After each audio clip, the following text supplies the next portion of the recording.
They came to us and said, could we do a live show with YouTubers on stage? And we were like, yeah, of course we can. What's that?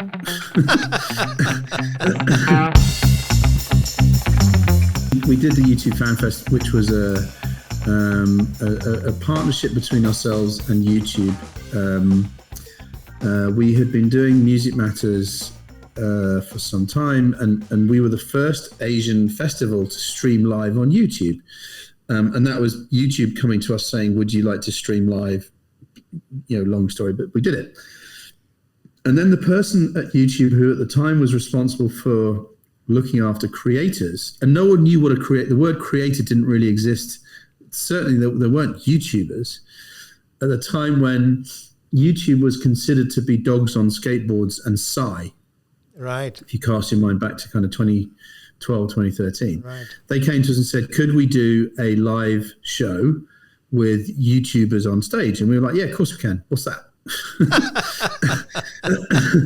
And we originally said that we were going to call it Video Matters Live, and the guys at YouTube said, yeah, that's fine, but we'll call it the YouTube Fan Fest. And the YouTube Fan Fest was born. And similar to the Music Matters thing, we were very underprepared for what we were not getting ourselves in for, but what we were producing, because again, no one knew about the relationship between these largely outside of teenagers, unheard of stars, makeup artists, vloggers, bloggers, people who just made comedy videos. And so we did our first YouTube Fan Fest in 2013. It was at the same time as Music Matters. We actually used the same venue as Music Matters. It was in a ballroom.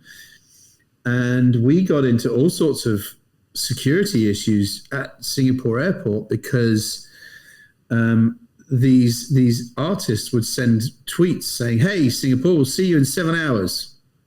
We didn't think anything of it. Get a phone call from Changi Airport saying, we've got 3,000 kids here waiting for your artists. We have a problem. Yeah, because again, none of us, not even YouTube, no one in the world understood this relationship between the creator, the YouTuber, and their fan. And I remember being at the back of the room when we did the show with the head of YouTube in Asia Pacific, the head of Coca-Cola in Asia Pacific, and we were all just like, OMFG. It was just, and we learned so much in a short space of time about this relationship that these artists have built with their fans, where in the past with rock stars that we work with or sports stars, it was all about the fans coming to them. The YouTubers in 2013 were all about going to the fans and continuing to go to the fans. So if you remember doing, Brian, I know you've produced a lot of concerts where you do the backstage signing. Right. The artist would never even look up. Correct. Sign a poster, sign a poster. This was the reverse. This was the artist, the stars we were working with saying, how many fans can I meet? I'll take 4 hours, 5 hours. Oh man.